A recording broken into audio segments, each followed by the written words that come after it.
D.L. Hughley breaks the news. All news CNN Saturday night, 10 Eastern.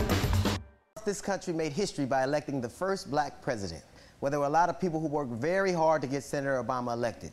Joining me now from Chicago is one of those key folks, Representative Jesse Jackson Jr. How you doing, man? Thank you, D.L. How are you? Congratulations on your new show. And congratulations on your new show. And congratulations to you, man. A job well done.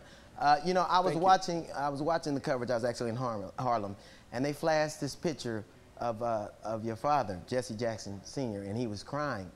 And it occurred to me that I remember seeing my father cry twice, and they were both traumatic to me. What was that like for you to watch? Well, kind of painful, but I sat back and I watched across the span of his life and thought about John Lewis walking across Edmund Pettus Bridge and Viola Loizzo, a white Italian housewife, getting killed trying to help Americans register to vote for the first time. The deaths of Swerner, Goodman, and Cheney, two Jews and a black, in Alabama and Mississippi during that period. 45 years later, to watch Barack Obama accept the responsibility, the obligation of being the President of the United States had to be extraordinarily tough for a generation of Americans who watched people really lose their lives to make that moment possible. That is an amazing thing. Are you and your father, times are tough, and sometimes you can go through things, but things like that, don't you kind of wish you were sharing them together at that very moment?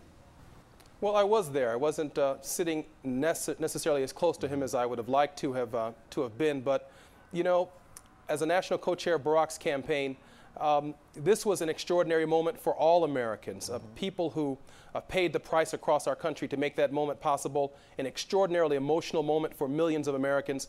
And the next day, you know, moving beyond the emotion, it's about running the government. It's about giving the government, the American people, the kind of government that they deserve. And so, you know, we're still ecstatic about it, but now the work begins. The economic numbers that we got this week are terrible. Barack has a lot of work to do. We should all be very prayerful for him during this period. Absolutely.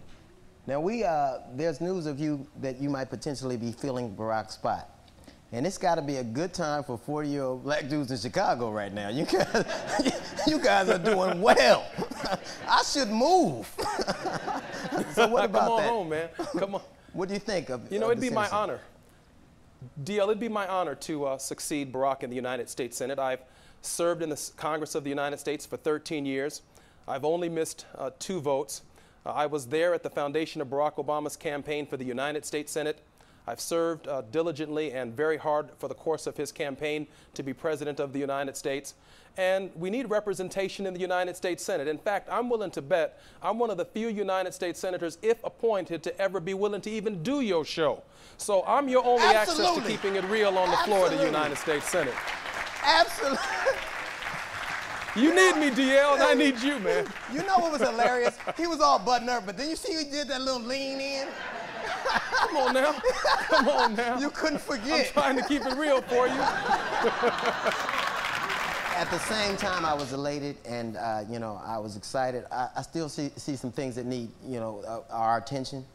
Like in California, there was a bill to protect animals that we're going to consume. They had to be housed humanely and treated more humanely before we consume them.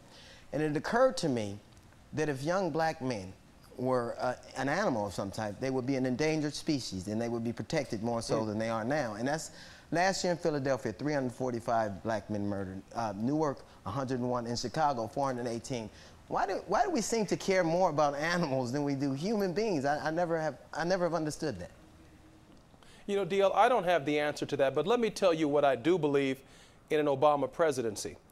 I believe many of our young men, because we have a symbol in the White House of dignity and honor, are going to be challenged psychologically in some profound ways. I mean, I think we're now going to enter a period, I hope, of respect, where we talk to each other, where we try to work out our problems, where some of our young men can pull up their pants and assume greater responsibility for the babies that they make.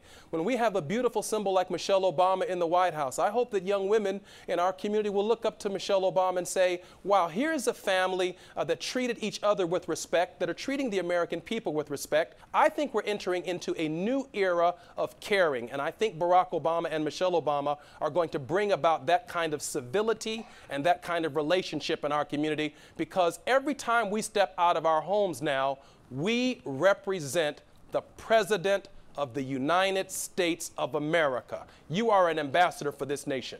You're absolutely right. You're absolutely right. So, what do you think the future of civil rights is in this country? Well, there is a transition in our community from the profound and prophetic leadership of the church to the elected and the accountable. Barack Obama has engaged the American people in a way that forces the American people now to pay attention to every word that is uttered out of the mouth of every politician.